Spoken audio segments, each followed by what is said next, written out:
The north was quiet that morning, too quiet for a land forged in war and winter. Snow floated through the sky like drifting spirits, settling on the longhouses of Kattegat. The sea was frozen at the edges, its waves silent, as though the gods themselves held their breath. Inside the great hall, the fires burned low. Warriors sharpened axes, repaired shields, and whispered of omens. A strange tension gripped the air, something powerful, ancient, and unexplainable. And then the ravens came, hundreds of them, black as night, swarming over the roof like a storm of wings. The warriors stepped outside, staring in awe and confusion. Never had so many ravens gathered at once, not even when great kings died. Lagertha stepped forward, her braided hair catching the faint light of dawn. Her sharp blue eyes narrowed. "This is a sign," she murmured, "a message from Odin." Bjorn Ironside approached, gripping the hilt of his sword. A warning, perhaps. "No," a soft voice answered. Everyone turned. The seer was standing at the edge of the hill, covered in snow and shadow, as if he had materialized from the cold itself. His milky eyes gazed toward the horizon. "It is not a warning," he said. "It is an arrival." Bjorn frowned. "Who comes?" The seer tilted his head, listening to voices only he could hear. "A creature older than time, older than the gods. One who has walked through ages of blood and fire. A beast of fury, honor, and destiny." Lagertha stepped closer. "What kind of creature?" The seer slowly raised his hand and pointed toward the forest. "A lion." The warriors exchanged confused glances. "A lion?" Bjorn muttered. "There are no lions in the north." "There are none," the seer whispered, "except the one sent by the gods." The ravens shrieked in unison, as if confirming the prophecy. The roar from the woods. Deep in the snow-covered forest beyond Kattegat, something moved, something massive. Branches snapped, ice crunched. The sound of heavy paws echoed between the frozen trees. A faint rumble traveled through the ground. The warriors heard it, the women heard it, even the children felt it in their bones. Then came the roar, a roar that did not belong to this world. It was deep, ancient, powerful, like thunder rolling through the 9 realms. Birds scattered, wolves fled. The snow on the roofs trembled. The roar reached Kattegat like the cry of a god awakening from centuries of sleep. Bjorn drew his sword. Lagertha grabbed her shield. Every warrior rushed to the gates. The seer simply smiled, an eerie, knowing smile. "It begins." The first sighting, the snow parted as the creature emerged. A lion, enormous, taller than any horse, with a mane like burning gold streaked with icy white. Frost clung to the edges of his fur, glowing faintly in the pale winter sun. His muscles rippled like forged iron. But it was his eyes that froze Kattegat in silence. They were not animal eyes. They were ancient, wise, filled with a fierce warrior's soul. He walked through the village slowly, calmly, as if he belonged there. People backed away, some trembling, others captivated. Bjorn stepped forward, fearless. The lions stopped a few feet from him, their eyes locked. Bjorn felt something stir inside him, a strange mixture of respect and awe. "He does not come to kill," Lagertha said quietly. "There is purpose in him." The lion's gaze shifted toward the great hall, then toward the hill where the seer stood. And then he bowed. A lion, bowing like a warrior before a king. Whispers filled the air. Is he from Valhalla? Is he a god? Is he a spirit of Ragnar himself? The seer raised his hand. "Step back," he commanded. Everyone obeyed. The lion walked toward him, each step slow and deliberate. When he reached the seer, he lowered his massive head until his forehead touched the ground. The seer's voice trembled, as though speaking to something sacred. "Why have you come, Iron Mane?" The lion lifted his head, and the seer closed his eyes as visions slammed into him, violent and divine. Fire, blood, screams, longships burning, a great army marching, a monstrous serpent rising from the sea, and at the center of it all, a lion leading the charge into the gates of Valhalla. The seer staggered back. Bjorn caught him by the arm. "What did you see?" Bjorn demanded. The seer breathed heavily, voice shaking. "This lion, this beast, is no mere creature." He turned to the crowd. "He is the chosen guardian of Odin himself. a warrior spirit forged in realms beyond Midgard. Lagertha stepped forward. What does he want?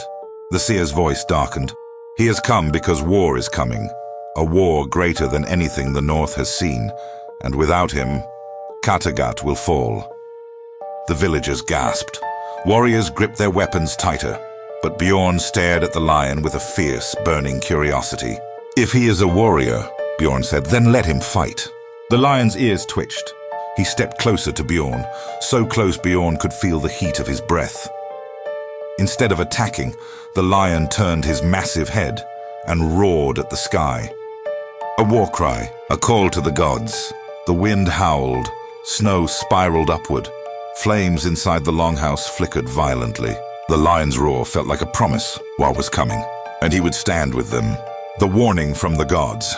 That night, the lion slept outside the great hall, watching the stars, listening to the distant crackle of flames.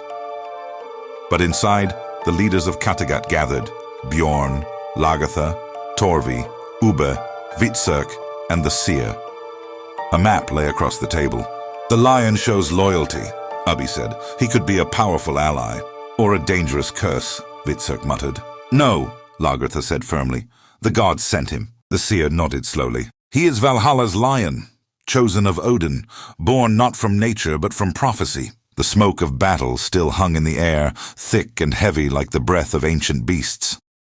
Fallen warriors lay scattered across the fields of Valhalla, yet their spirits didn't rest. Not here.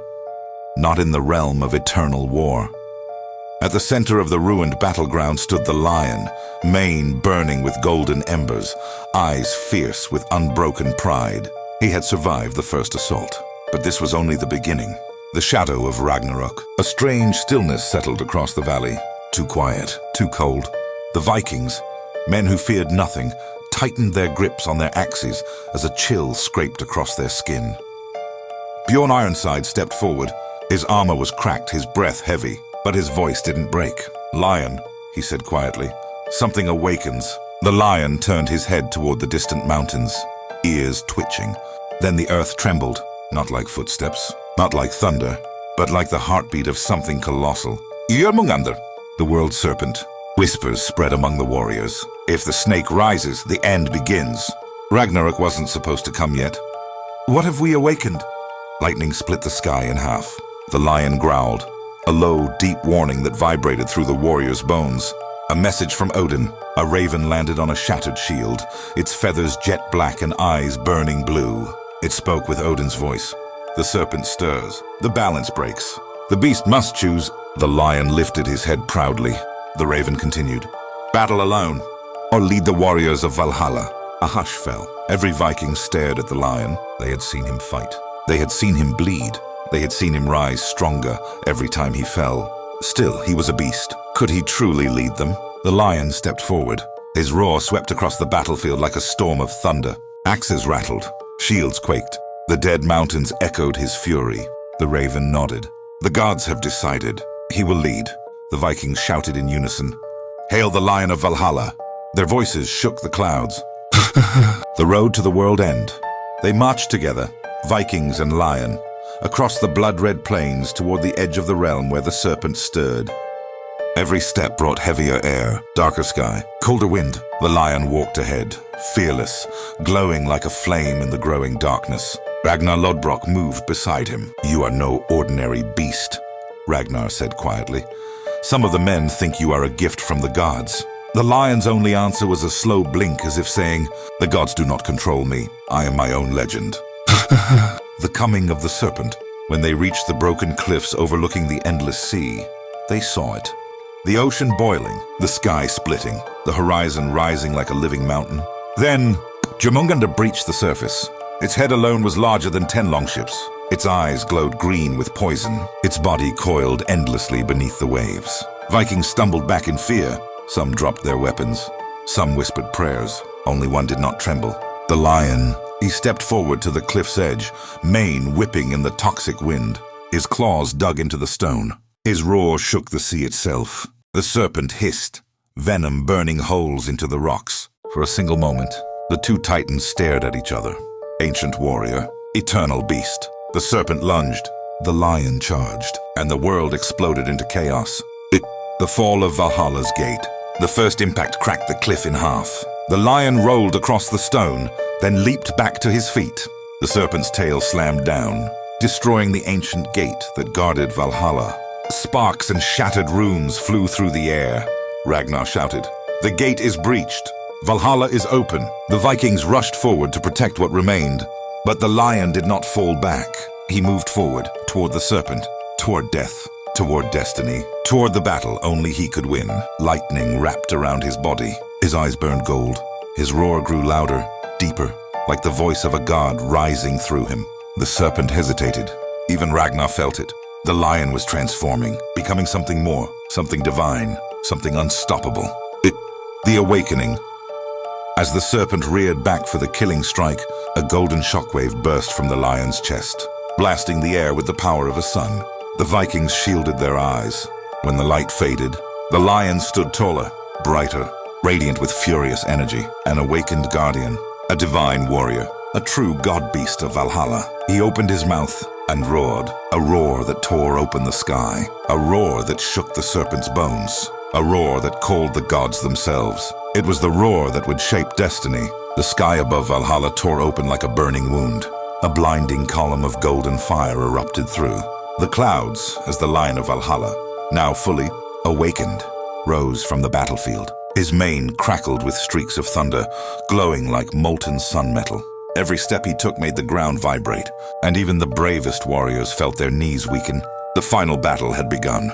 The serpent that should never wake. Jormungandr, the world serpent, coiled around the horizon, its scales reflecting the flames of the burning sky. Every breath it took released poisonous storms that turned entire forests into dust. This was not just Ragnarok. This was the devouring of all realms. And yet, the lion did not fear it. He stood alone on the shattered stone bridge of Valhalla. Claws digging into the ancient runes, eyes burning with the fury of 1,000 warriors. Behind him, the fallen Vikings, resurrected for one final fight, stood silent and trembling, not from fear of the serpent, but from awe of the beast leading them. No king had commanded them like this. No god had inspired them like this. Only the Lion of Valhalla, the eternal guardian.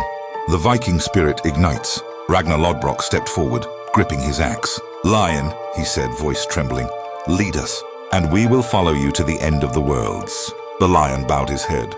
A deep rumble grew in his chest. Then, roar! The roar ripped through the sky like a thunderstrike. It shattered the serpent's venom clouds. It tore apart the gates of night. It made the gods themselves look down from their golden halls. For the first time, Odin smiled. "The beast has embraced Valhalla," he whispered. "Now the universe knows our fury." The final charge. The serpent lunged. The lion didn't step back. He sprinted forward, faster than a falling star, every muscle glowing with power. The ground cracked in his wake. Fire and lightning swirled around his body. He leaped. His jaws latched onto the serpent's skull. His claws slashed through its ancient scales. The two titans slammed into the mountains with a sound that echoed across 9 realms. Valhalla trembled. The serpent writhed, ready to swallow the lion whole, but the lion's body erupted in blinding divine energy, like a sun tearing itself open. A final roar, longer, louder, shook the roots of the universe. Then, silence. The aftermath of glory. When the dust settled, the serpent's body lay still, stretching across the horizon like a dead god. The lion stood atop it, battered, bleeding but unbroken. The Vikings raised their weapons and roared in triumph. Odin descended from the sky in a pillar of starlight. "You have ended the cycle of destruction," Odin said. "Valhalla is forever changed because of you." The lion bowed. Odin placed his spear against the lion's mane. "From this moment," Odin declared, "you are not a beast. You are the shield of Valhalla, the eternal guardian of warriors, the protector of realms." A new star ignited above them, glowing golden. It was shaped like a lion. The legend lives forever. Ever since that day, when Vikings feast in the Hall of the Gods, they swear they sometimes hear a distant roar, deep, proud, eternal, echoing across the golden plains. Some say he patrols the borders of eternity. Some say he hunts the shadows beyond the realms. And some say the Lion of Valhalla still waits for the next great battle, because the lion is not just a warrior, not just a guardian, not just a legend. He is Valhalla's last roar. He is the fury of the gods. He is the eternal king,